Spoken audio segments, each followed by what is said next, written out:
Imaginary lat syndrome. Yeah, imaginary lat syndrome. That's right. Okay, so this one, I can't use the word. So you talked to friends who, like, I don't know if I think it was a discussion we had. It was talking about friends that had thoughts of unaliving themselves. What did you learn about what men actually need in those moments? Well, I've had friends take their own lives, and they weren't being heard. Yeah. Right. And some of them had asked for help, but we're told, "Oh, it'll be all right." Once you return to work, for example, like in the case of my brother-in-law, and it doesn't have to be a social economic thing either. My brother-in-law was extremely successful. He's one of the head writers for the BC government. Lived in Victoria, had a $2 million house in Gonzales Bay on the water. I could have retired at any point in time, but just got overwhelmed after the tail end of COVID, and working from home, isolating, he disappeared. So presumably took his own life because he still haven't found the body. But he had it made. He could have just retired. So everybody was telling him, because he was about to go back to his old position, because his current position that he had signed up for wasn't working out, due to the fact that he was overwhelmed and just couldn't get his feet underneath him. And nobody was recognizing his cries for help as much as they should have been, but he also didn't scream loud enough. Yeah. Which is something that men don't want to do, and be vulnerable. And anyway, so he just kind of disappeared.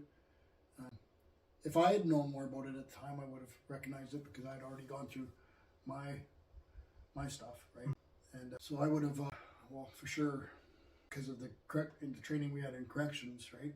We had suicide awareness training, so we were aware of all the symptoms. Yeah. And I would like to think that I would have recognized him if he had displayed them properly, but he may not have with me.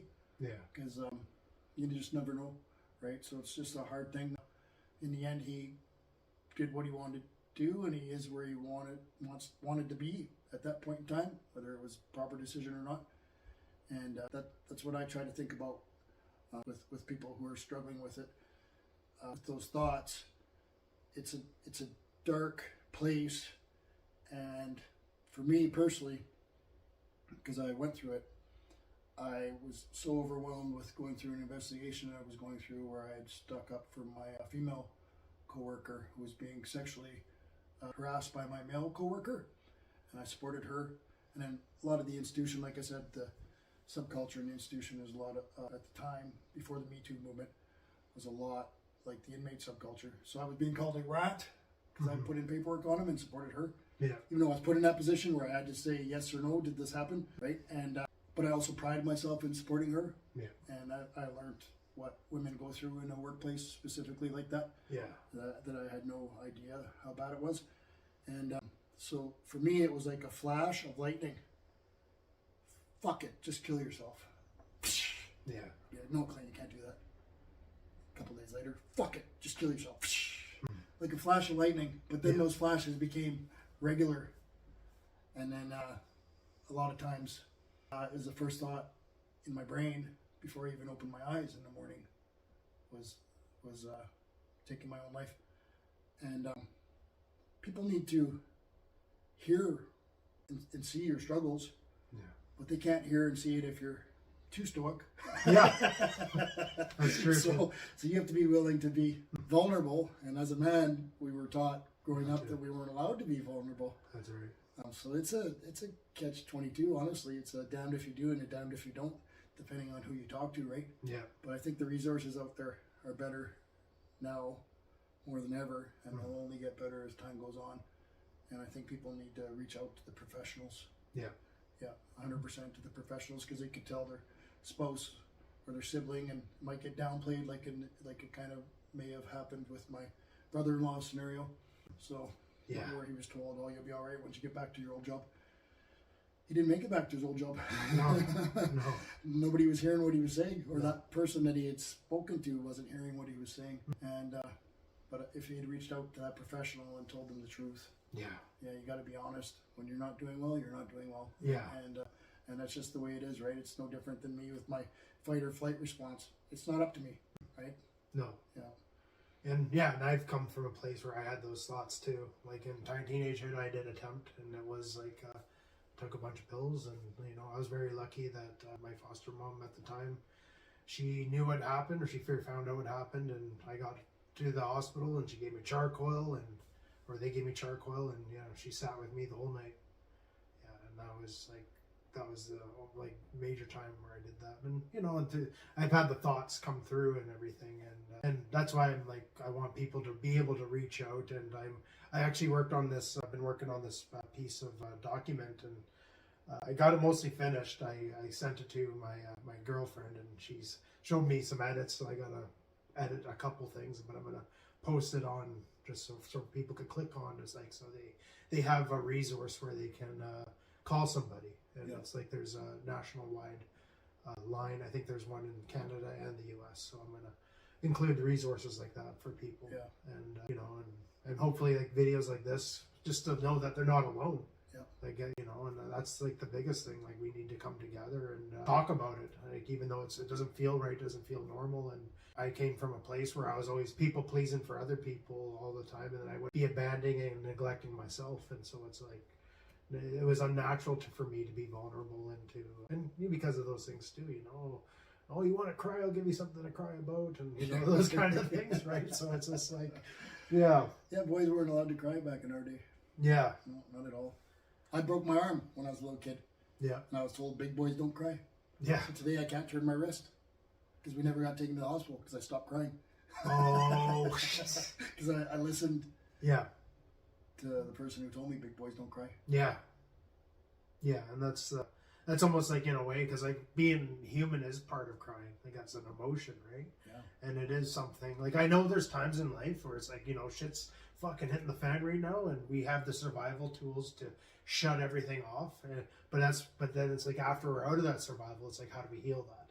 And I think that's very important to do. Like if something significant happened, right? Like, it's like, we're in survival, we're gonna get shit done, and our bodies do that, but then it's like, okay, now I'm safe, and now it's like, I gotta be able to look back and process all that. Not just mentally, but emotionally, especially with guys emotionally too, because like it's fucking hard. Well, that was something that we did in corrections. We would have, I forget what they called it now, but it was after an incident, somebody who was trained, I think it's a 1 day or 3 day training session, and they would come and check up on you, and you would kind of debrief and talk about it. Critical incident stress management, I think it was called. And but the problem was, it used to be outside agencies like counselors or psychologists. So you would say, holy crap, man, I'm freaking out. Like, that was intense. Yeah. Like, I don't know how I'm going to process that. Yeah. Right? And then they would help you and guide you. Yeah. But once it became our own peers doing it, because they wanted to save money, it was no longer effective. Because when anybody had ever come up to me and said, hey, Clint, just offering system, critical incident stress management, wondering if you need to talk. Fuck that, man, I got it. That's not a big deal. Yeah. No, I'm not. I'm good. Yeah. And they'd walk away. Yeah. But you're not good. No. And that's, and so that's interesting too. It's like, it only works when it comes from the outside source. So it's a lot different, especially probably in that environment, the way I heard. The gossip. Like, and that kind of thing, right? How can the very next unit say, oh, Clint's not doing well? No. And then everybody's calling you, hey, what's going on? Can I help you? They don't really want to help you. They just want... They want to hear the goods. They want the gossip. Right? Yeah. And so it's like, how can you trust? And so, and that's what I mean. You gotta look outside of it, especially if it sounds like that kind of culture, right? So it's kind of interesting, especially it being called in corrections, right? Like, it's supposed to be helping people correct, what they've done. Well, in corrections, we tend to only see the worst in people, because you meet somebody, like, example is you'd meet an inmate, for example, and you'd have a great conversation at the console, and you're a CX1, and you're like, well, that's pretty cool. That guy just walked up to me, and we had a great conversation about this or that. For me, most of the time, it was about hunting. And then you'd read their file, and you'd be like, oh my God. Yeah. And then you learn not to trust anybody, because that person was as friendly or as your next door neighbor. Yeah. Right? So then you learn everybody has the potential to be that person. Yeah. So you start to see the worst in humanity. And just now, I think I'm 4 years out of corrections. Just now I'm able to give people the benefit of the doubt a little bit more, and I'm meeting more people because I'm promoting my professional wrestling again. Yeah. I'm going out and I have to put myself out there and I'm talking to people. I'm like, yeah, people aren't so bad. But for the longest time, I thought people were very bad, and I isolated myself from forming true connections. Yeah. With people out of fear of who they might really be behind closed doors. Oh yeah, and that's very true too. Yeah, and I honestly think that all of us, well, maybe most of us, let's say, that have that, that potential to be that, and that's why I like that stoicism piece. It's because even though I have those thoughts and feelings, it's like I have to control those behaviors. Yeah, and that's very important too. And then I always think about people that haven't been raised, like with their connections with their parents and everything, and maybe they don't have any connection. Yeah. And so it's like they just learn to adapt and survive, and that's what their life is. And that might include doing really horrible shit, which is... Well, the majority of the Indigenous population, exactly what you're speaking now, they are raised in foster care and in juvie and in prison, right? Yeah. And if you look back on their files in their early years, they didn't stand a chance. No. Because they weren't with their parents. No. They were yanked out of their households, right? Yeah. At an early age and then put into the system. Yeah. And they spent the rest of their lives in the system, and a lot of them will spend the rest of their actual lives in the system, right? Yeah. So, but they didn't stand a chance. And that's why it's it's disproportionate in the numbers, right? Yeah. For how many offenders are Indigenous compared to how many live in the communities, right? Yeah. Yeah.